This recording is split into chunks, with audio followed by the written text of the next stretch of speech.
In this video, I'm going to show you how to change Grammarly settings step by step, so you can quickly customize your account, writing preferences, and personal dictionary. Whether you want to switch your English dialect, update your profile, or fine-tune your Grammarly experience, this guide will make it simple.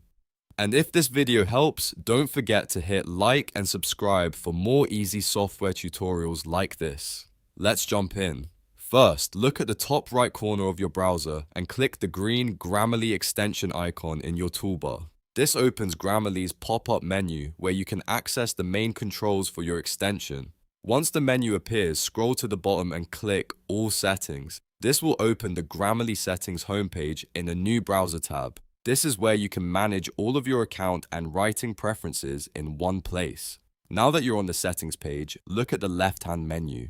This is where Grammarly organizes its different settings tabs, so you can easily choose what you want to change. If you want to update your personal information, click Account. In the Account section, you can change your profile details, update your email address, adjust your password, and review security preferences. This is the place to go anytime you need to manage your Grammarly account information.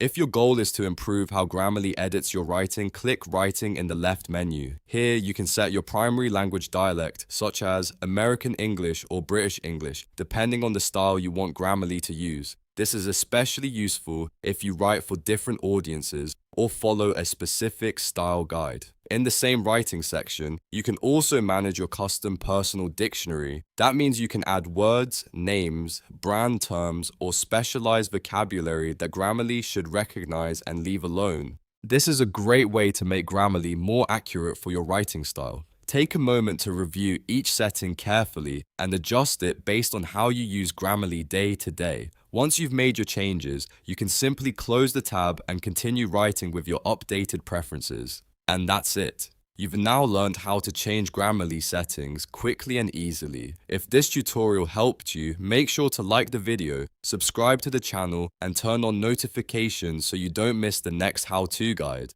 Thanks for watching, and I'll see you in the next one.